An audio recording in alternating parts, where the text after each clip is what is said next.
তীব্র গতিতে দুর্ঘটনা, মহাসড়ক দখল, উল্টো পথে ছুটে আসা আর বিদ্যুৎ চুরি। অভিযোগের শেষ নেই ব্যাটারি চালিত অটোরিকশার বিরুদ্ধে। কিন্তু কে থামাবে তাদের, যেখানে খোদ বিআরটি এর সাবেক চেয়ারম্যানই ছিলেন অসহায়? ইজি বাইক অনিয়ন্ত্রিতভাবে বেড়ে যাচ্ছে। পাড়ায় মহল্লায় এদের কারণে কেউ চলতে পারছে না। তারা মূল আর্টারি হইতে প্রধান সড়কগুলোতে ঢুকে পড়তেছে। তাদের কারণে দেখা যাচ্ছে যে সমস্ত যানজট লেগে যাচ্ছে। সেটা আমরা আমার মনে হয় সমন্বিত পরিকল্পনা আওতায় ওইটা নিয়ন্ত্রণ করা দরকার। এখন যত সংখ্যক আছে এর থেকে আমার মনে হয় আর একদমই বাড়তে দেওয়া ঠিক না। আইন অনুযায়ী রাজধানীর মহাসড়কে 3 চাকার অটোরিকশা চলাচলের অনুমতি নেই। রাজধানীতে বিভিন্ন সময় অভিযান চালিয়েছে ট্রাফিক ও হাইওয়ে পুলিশ। মামলা ও যানবাহন জব্দের মতো পদক্ষেপ নেওয়া হলেও কাজ হয়নি। এবারে ঢাকার রাস্তা থেকে অটোরিকশা পর্যায়ক্রমে সরিয়ে নেওয়ার নীতিগত সিদ্ধান্ত নিয়েছে সরকার ও ঢাকা মেট্রোপলিটন পুলিশ। প্রথম ধাপে ঢাকার প্রধান সড়ক, পরে রাজধানী থেকেই অটোরিকশা তুলে নেওয়া হবে। জুলাইয়ের 15 তারিখের পর এ বিষয়ে ডিএমপির পক্ষ থেকে গণবিজ্ঞপ্তির মাধ্যমে নগরবাসীকে জানানো হতে পারে। রাজধানী ঢাকার যাত্রীরা অটোরিকশা চালকদের কাছে জিম্মি বলছিলেন যাত্রী কল্যাণ সমিতির মহাসচিব। তার মতে, নিয়ন্ত্রণহীন অটোরিকশার কাছে পুলিশও অসহায়। এই পাশ থেকে একটা অটো ব্যাটারি চালিত রিক্সা ছুটে আসতেছে, আমি সিগন্যাল দিলাম জেব্রা ক্রসিং, সে দাঁড়াবে, সে জেব্রা ক্রসিং চিনে না, দাঁড়াবে না।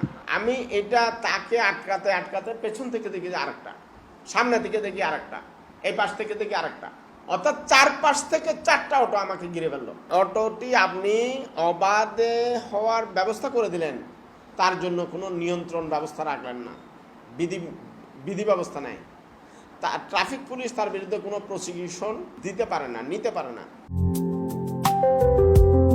2025 সালে প্রকাশিত এক গোয়েন্দা প্রতিবেদনে বলা হয়েছে, রাজধানী ঢাকায় প্রায় 4 লাখ ব্যাটারি চালিত রিকশা চলাচল করছে। এছাড়া প্রতি মাসে 15 থেকে 20 হাজার নতুন ব্যাটারি চালিত রিকশা ঢাকার সড়কে যুক্ত হচ্ছে। প্রতিবেদন অনুযায়ী এসব রিকশার ব্যাটারি চার্জে ব্যাপক হারে অবৈধ বিদ্যুৎ ব্যবহার হচ্ছে। বিভিন্ন গ্যারেজে অবৈধ সংযোগ দিয়ে রাতভর চার্জ দেওয়া হয়, যা বিদ্যুতের ওপর বড় চাপ সৃষ্টি করছে। ব্যাটারি চালিত রিকশা চালকরা বলছেন, প্রতিদিন গড়ে 400 থেকে 500 টাকা জমা দিতে হয় একটি অটো রিকশার জন্য, যেখানে একসঙ্গে নেওয়া হয় রিকশার চার্জের টাকাও। চার্জ মালিকের ভাঙ্গাচোরা সবে তাহলে আমরা 500 টাকা দিই। আমরা তো ওকে টাকা দেই, ঠিক আছে না? আর চোরা লাইন যে চালায়, ঠিক আছে, এদিকে তো হেরা নিজে সাহস নাই, ও হয়তো বিদ্যুতের যে কারো দ্বারা কাম করায় নাই, এরপরে হইলেও মনে করেন হেরা চালায়। তাছাড়া তো এরকম আমার মতো লোকের তো কোনো সাহস নাই কারেন্টে হাত দেওয়া, ঠিক আছে না?